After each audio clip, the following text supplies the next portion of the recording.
85।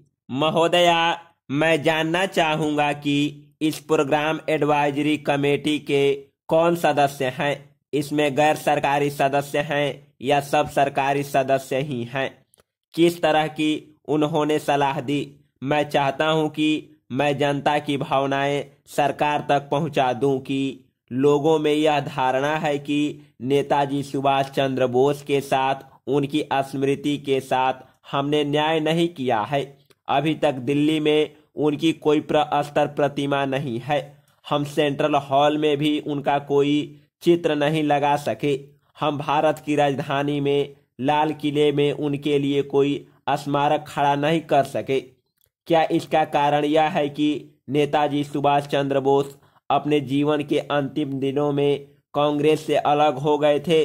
क्या इसका कारण यह है कि नेताजी सुभाष चंद्र बोस ने देश की स्वाधीनता के लिए अन्य तरीके अपनाए? क्या अहिंसात्मक ढंग से जो लड़े थे वे ही स्वतंत्रता युद्ध के योद्धा थे, सेनानी थे, और जिन्होंने अन्य तरीके अपनाए क्या वे हमारे सम्मान के अधिकारी नहीं हैं? मैं चाहूंगा कि मंत्री महोदय इस बात का खंडन करें। हमें अपने महापुरुषों का सम्मान करना सीखना चाहिए। हमारा देश समृद्ध है। भारत माता अहोभाग्य है कि हमने महापुरुषों की महान मलिका को जन्म दिया है। उन सब के लिए समय निकालना ऑल इंडिया रेडियो के लिए कठिन नहीं होना चाहिए। महोदय, नेताजी 23 जनवरी को पैदा हुए।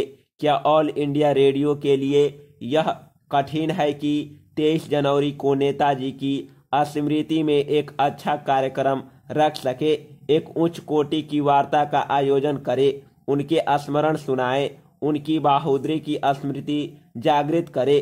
किस तरह नेताजी रहस्यात्मक ढंग से अदृश्य हो गए? किस तरह से विदेश में रहते हुए उन्होंने आजाद हिंद फौज का गठन किया?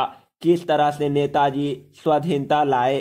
क्या यह बात नई पीढ़ी को पता नहीं होनी चाहिए? क्या नेताजी की वीर गाथा कोमल मनों पर संस्कारों के रूप में अमिट नहीं होनी चाहिए? ऑल इंडिया रेडियो का प्रतिवर्ष समय निकालना कठिन नहीं हो सकता, लेकिन जिस ढंग से यह वर्गीकरण किया गया उससे हमारे हृदय को चोट लगी है।